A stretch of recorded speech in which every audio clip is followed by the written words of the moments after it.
The confusion between jet engines and rocket engines is not a minor misunderstanding, but a fundamental failure to distinguish between two entirely different propulsion regimes, governed by different constraint incentives and operating environments.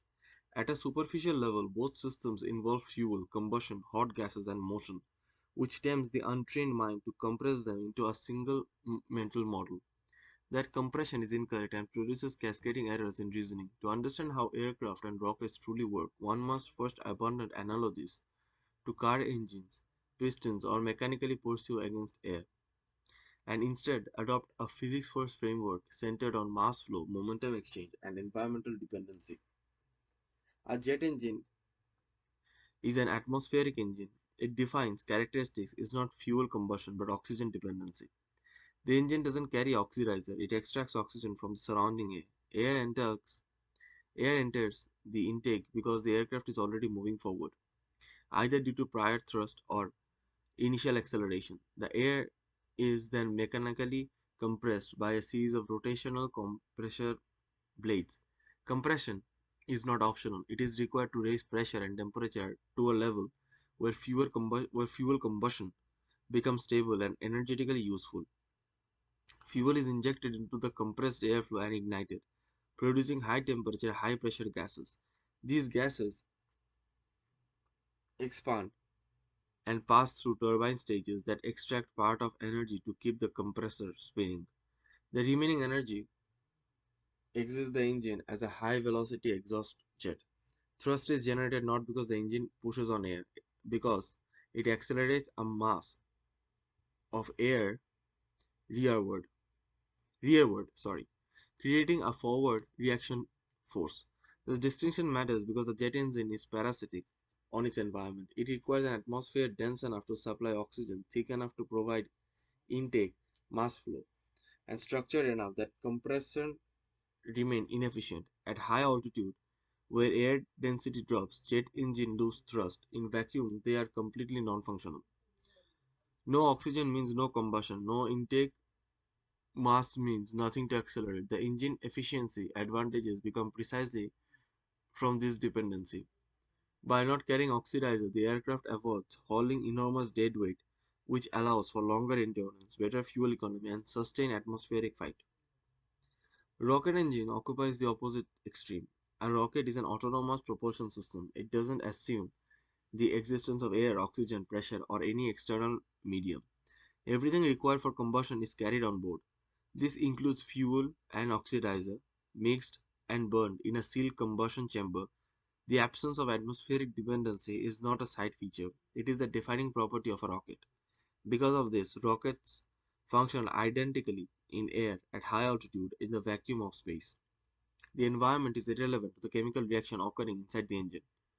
In a rocket engine, fuel and oxidizer are injected into the combustion chamber under high pressure. Depending on the engine design, ignition may be initiated by spark, catalyst, or hypergolic reaction where the chemicals ignite spontaneously upon contact.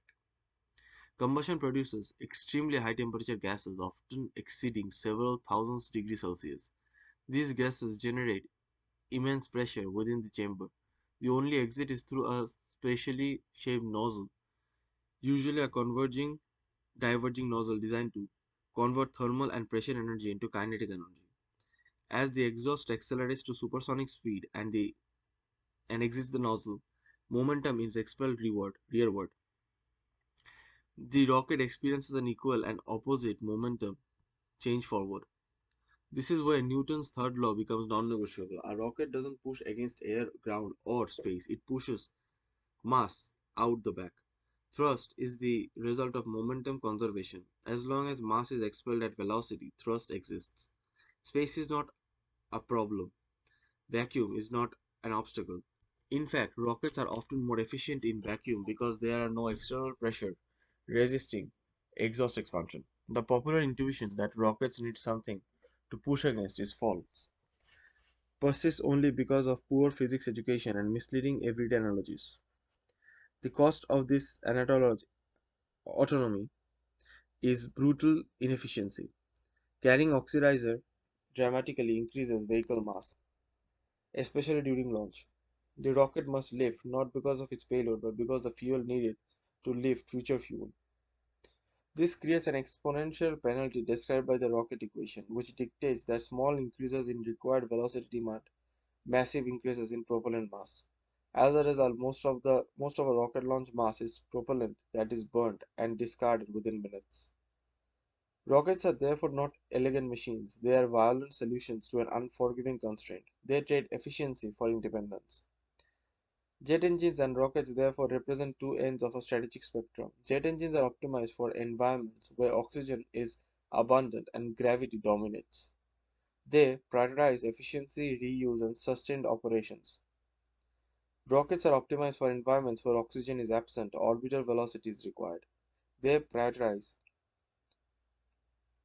raw thrust, reliability, and independence from surrounding. Attempting to evaluate one using the criteria of other leads to nonsense conclusions, such as asking why rockets do not use air intakes or why jets cannot operate in space. A further solution to this confusion arises from the mistaken belief that engines must contain pistons or rotating mechanical linkage to produce power. This belief is inherently from internal combustion engines used in cars. Jet engines and rocket engines are not power generators in the mechanical sense. They are momentum machines. They do not exist to turn shafts or move pistons. They exist to accelerate mass. By mechanically, any mechanical work that occurs inside a jet engine, such as spinning a compressor, is secondary and internal. In a rocket, even that disappears. There are no moving parts in many rocket engines beyond valves and pumps. The engine is initially a controlled explosion with a carefully designed exhaust. Understanding propulsion correctly requires abandoning everyday intuition and adopting a conservation law mindset. Motion is not produced by pushing against something, but by redistributing momentum. Oxygen is not a given, it is a resource that must be accounted for. Efficiency is not universal, it is contextual. Jet engines dominate where atmosphere exists, rockets dominate where it doesn't. Each system is internally coherent and externally ruthless in exposing misunderstanding. In summary, a jet engine works by borrowing oxygen from an environment and accelerating atmospheric mass, making it efficient and environmentally dependent.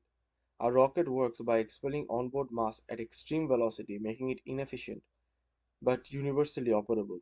The difference is not cosmetic or mechanical, but structural. Once this distinction is properly internalized, questions about propulsion become sharper, clearer, and harder to get wrong. Failure to, interna- Failure to internalize it guarantees continued confusion because every downstream concept in aerospace engineering builds on foundational separation.